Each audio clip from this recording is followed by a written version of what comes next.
Hello, SSC 26 ব্যাচের ছোট বাচ্চা কাছে আশা করি সবাই খুব বেশি ভালো আছো। কিন্তু ইতিমধ্যে তোমাদের 3টা বোর্ড পরীক্ষা শেষ। English first paper, Bangla first paper, Bangla second paper. অনেকেরই পরীক্ষা ভালো হয়েছে, অনেক পরীক্ষা ভালো হয়নি। কিন্তু আজকে দেখা গেছে ইংলিশ ফার্স্ট পেপার অনেকে বলছে অনেক বোর্ডের কোশ্চেন নাকি অনেক হার্ড হয়েছে। স্পেশালি সবাই বলছেন ঢাকা বোর্ডের কোশ্চেন নাকি হার্ড হয়েছে। বাট আমার কাছে পার্সোনালি সত্যি কথা বলি, কোনো বোর্ডের কোশ্চেন হার্ড মনে হয় নাই। প্রথম কথা, বাংলা ফার্স্ট পেপার হচ্ছে তোমার কুমিল্লা বোর্ডের কোশ্চেনটা হার্ড মনে হয়েছিল, কারণ বাংলাদেশে একটা সমস্যা আছে, যে সমস্যাটা হলো বাংলাদেশকে সবসময় ভোগায়। আপনারা কোশ্চেন মেক করেন ভালো কথা, যেমন আমাদের অভিন্ন কোশ্চেনের প্রশ্ন ভিন্ন কোশ্চেনে পরীক্ষা হয়, প্রত্যেকটা বোর্ডে আলাদা আলাদা কোশ্চেন হয়, কিন্তু কথা হচ্ছে তাদের একটা স্ট্র্যাটেজি মেনটেন করে না। দেখা গেছে এক এক বোর্ডে হার্ড, এক এক বোর্ডে সহজ হয়। যেমন প্রতি বছর হয়, আমি নিজে কিন্তু ঢাকা বোর্ডের স্টুডেন্ট, আমি বর্তমানে পড়াশোনা করছি এইচএসসি 27 ব্যাচে। আমি তোমাদের এক ব্যাচ সিনিয়র, মানে এইচএসসি 25 ব্যাচের আমি একজন স্টুডেন্ট। তো দেখো, বোর্ড আছে 8টা। এর মধ্যে হচ্ছে এক এক বোর্ডে কোশ্চেন খুব ইজি করা হয়, এক বোর্ডে খুব হার্ড করা হয়। যেমন বাংলা ফার্স্ট পেপারে কিন্তু প্রত্যেকটা বোর্ড ইজি করছে, জাস্ট কুমিল্লা বোর্ডে যা মারা দিয়ে দিচ্ছে সবাইকে, এমসিকিউ তো অনেক হার্ড করছে। এখন আমার কথা হচ্ছে, আপনারা কোশ্চেন করবেন ঠিক আছে, কিন্তু এরকম কেন যে এক বোর্ডে ইজি এক বোর্ডে হার্ড? আপনারা তো জানেন কোন বোর্ডে কেমন কোশ্চেন হবে, এবং আপনারা তো অনেক বড় পর্যায়ের মাপের মানুষ, আমার মতো ছোটখাটো মানুষ না। তো আপনারা অভিজ্ঞতা কিন্তু কোশ্চেন করার মতো সুযোগ পেয়েছেন। তো একটা নিয়ম মেনটেন করে, শৃঙ্খলা মেনটেন করে, যে প্রত্যেকটা বোর্ডেই একটু হার্ড হবে, একটু ইজি হবে, একটু হার্ড হবে, একটা সিকুয়েন্স ওয়াইজ থাকবে। কিন্তু আপনারা তা করেন না। সো আজকের টপিক কি, বেশি ওই ব্যাপারে বলে লাভ নেই, ওই ব্যাপারে সবাই কথা বলে, বাট বলে লাভ নেই। আজকের টপিক হচ্ছে যারা ইংলিশ ফার্স্ট পরীক্ষা খারাপ হয়েছে যাদের, আর কি অনেকেই খারাপ হয়েছে জানি, অনেকেই ভালো হয়েছে। ইংলিশ ফার্স্ট পেপার যাদের খারাপ হয়েছে আজকে, তারা এখন কি করবা? তারা কি পুরো ইংলিশে খারাপ করতে পারবা? না, আমি বলি, আগে তোমার বুঝতে হবে যে তোমার রেজাল্টটা হয় কি হবে। তোমার রেজাল্টটা হয় কি হবে, দেখো তোমার বাংলা ক্ষেত্রে বুঝলাম, বাংলা এবং ইংলিশ যারা এসএসসি ব্যাচের আছে, যারা বাংলা এবং ইংলিশ এই দুটো সাবজেক্টের ক্ষেত্রে, সোজা করে দেখি, হ্যাঁ,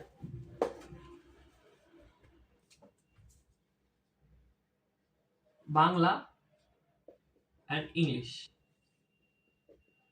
এই দুটোতে কিন্তু দুইটা পেপার আছে না, একটা হচ্ছে ফার্স্ট, একটা হচ্ছে সেকেন্ড, তাই না? ফার্স্ট একটা হচ্ছে সেকেন্ড, আমরা তো জানি 80তে হচ্ছে তোমার এ প্লাস, তাই না? 80তে এ প্লাস, 70-এ এ মাইনাস, 65-তে হচ্ছে, সরি 70-এ হচ্ছে এ, 65-তে এ মাইনাস, আর এর নিচে যা যা আছে আর কি, এই তিনটা হচ্ছে মেন গেট না। 80-এর উপর পাইলে কিছু না, বাট মার্কটা বেশি হবে। আর 33-এ হচ্ছে পাস, 33 হচ্ছে পাস, 33 নিচে পাইলে ফেল। এখন কথা হচ্ছে, কেউ যদি কথা হচ্ছে, যেহেতু তোমার ইংলিশে ফার্স্ট আর সেকেন্ড দুইটা আছে, মানে বাংলায় ফার্স্ট আর সেকেন্ড দুইটা আছে, দুইটা পেপার আছে, তার মানে কি দুইটাতে দুইটা মিলে হচ্ছে তোমার 160 এ প্লাস, তাই না? দুইটা মিলে 140-এ হচ্ছে এ, দুইটা মিলে 130-এ হচ্ছে এ মাইনাস, দুইটা মিলে 66-তে হচ্ছে পাস। এখন কথা হচ্ছে, এই দুইটা ক্ষেত্রে, জাস্ট এই দুইটা ক্ষেত্রে যাদের দুইটা পেপার আছে, তাদের ক্ষেত্রে দুইটা মিলিয়ে 160 পাইলেই এ প্লাস। ধরো কেউ যদি একটা পেপারে 60 পায়, অন্য পেপারে 100 পায়, তারপরেও সে এ প্লাস। মানে আলাদা আলাদা করে দুইটা পেপারে এ প্লাস পাইতে হবে না। কেউ যদি একটা পেপারে ধরো 70 পায়, আর একটা পেপারে হচ্ছে 90 পায়, 160 হয়ে গেল না, তাহলে এ প্লাস। আর ধরো কেউ যদি একটা পেপারে 20 পায়, আরেকটা পেপার হচ্ছে ধরো তোমার 46 পাইলো, তো কত হলো? 66 না, তাহলে হচ্ছে পাস। কারণ দুইটা মিলে পাস করতে কত লাগে? 66 লাগে। দুইটা মিলে পাস করতে 66 লাগে, দুইটা মিলে এ প্লাস পাইতে 160 লাগে। দ্যাটস মিন যাদের ইংলিশ পরীক্ষা আছে খারাপ হইছে ফার্স্ট পেপার, তোমরা চেষ্টা করো ভাইয়া, তোমরা চেষ্টা করো যে ইংলিশ সেকেন্ড পেপারে অনেক ভালো মতো পরীক্ষা দেওয়ার জন্য। যারা পাশে চিন্তা করছো, তো সে পড়াশোনা করো। আর যারা হচ্ছে তোমার এ প্লাস ভালো রেজাল্ট চিন্তা করছো, ওইভাবে পড়াশোনা করো। মানে দুইটা মিলে তোমার কাউন্ট মার্ক কিন্তু দুইটা মিলে হয়, যেগুলো একটা না। অন্যান্য সাবজেক্টের ক্ষেত্রে একটা, যেমন ম্যাথ, বাংলা, ম্যাথ আইসিটি যত কোনো পেপার নেই, আপাতত কোনো পেপার নেই। এইচএসসি তে উঠলে তোমার পেপার পাবা, তো সেই ক্ষেত্রে আমার সিস্টেম আলাদা। যেহেতু এই দুইটা পেপার আছে, মানে ফার্স্ট পেপার সেকেন্ড পেপার আছে, তো এই ক্ষেত্রে হচ্ছে তোমার ফার্স্ট এবং সেকেন্ড দুইটা মিলিয়ে কাউন্ট করা হয়, বুঝতে পারছো? ফার্স্ট এবং সেকেন্ড দুইটা মিলিয়ে কাউন্ট করা হয়। তো সেই ক্ষেত্রে ধরো কেউ ফার্স্টে তোমার 70 পাইছে, আর কেউ সেকেন্ডে হচ্ছে তোমার 80 পাইছে, সরি 90 পাইছে, তাহলে দেখো দুইটা মিলে 160 হয় না, তাহলে তার এ প্লাস কনফার্ম, তার এ প্লাস হয়ে গেছে। সো এইভাবে ধরো আজকে পরীক্ষা অনেক খারাপ হয়েছে, আমি জানি অনেকে খারাপ, সবাই আসলে বোঝা যায়, বাট আমার কাছে কোশ্চেন ইজি মনে হয়েছে, সত্যি কথা আসলে। ধরো দুইটা মিলে হচ্ছে, ধরো কেউ আজকে 60 পাইলো, তো তার টাকা থাকবে কাকে যেভাবে হোক তার 100 পাইতে হবে। 100 তো আসলে পাওয়া যায় না সেকেন্ড পারে। তো ধরো কেউ আজকে 70 পাবে হচ্ছে যে প্লাস পাইতে চায় আর কি। আর কালকে সে হচ্ছে 90 যদি পায়, মানে সেকেন্ড পারে যদি 90 পায় তাহলে তার এ প্লাস।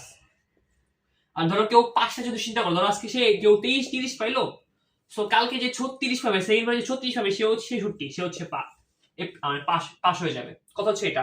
সো এখন কথা হচ্ছে সেকেন্ড পার চাইলে মার্ক পাওয়া যায়। তুমি যদি গ্রামার পার্ট ঠিক মতো পারো, দেখো গ্রামার পার্টে তোমার হচ্ছে ফুল 60টা মার্ক। গ্রামার পার্টে ফুল 60টা মার্ক। গ্রামার পার্টে ফুল 60টা মার্ক, মানে 60 মার্কের মধ্যে তুমি 60 মার্ক হুবহু কমন পাইতে পারো। হুবহু কমন বলতে কি, হুবহু এখান থেকে কোনো কাটার কোনো সিস্টেম নেই। মানে তোমার যদি গ্রামার ঠিক থাকে, টিচার কোনো কাটার কোনো ওই পাবে না, 60 তুমি পেতে পারো। আর বাকি থাকে 40। যখন একজন টিচার দেখবে, মাথায় রাখবা ইংলিশ টিচাররা সৌন্দর্যে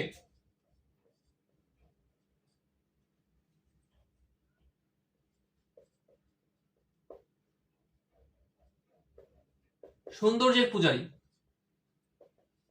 ইংলিশ টিচাররা সৌন্দর্যের পূজারী। যখন দেখবে তোমার খাতার ডিসিপ্লিন অনেক বেটার, আমি অলওয়েজ প্রত্যেকটা স্টুডেন্টকে সাজেস্ট করি যে আর যাই হোক ইংলিশের ক্ষেত্রে বা বাংলার ক্ষেত্রে তোমরা খাতার ডিসিপ্লিন ওয়েতে রাখো। কজ বাংলার ক্ষেত্রে তোমার যারা যেগুলো 7টা সিকিউ আছে বা সিকিউ লিখতে অনেক, তারা কিন্তু ফুললি পড়ে দেখবে না ভাই, তাদের এত সময় নাই। কারণ তারা 10 মিনিটে 1000 খাতা দেখে, তাদের এত সময় নাই। দেখবে তোমার যখন দেখবে তোমার সিকোয়েন্সটা ঠিক আছে বা ফার্স্টে কিছু পড়বে, যখন তুমি সিকোয়েন্স ঠিক আছে বাংলা ক্ষেত্রে, বাংলা বিজিএস রেজিয়ান এগুলোর ক্ষেত্রে যখন তোমার 70 মার্ক নিয়মিত অংশ থাকে,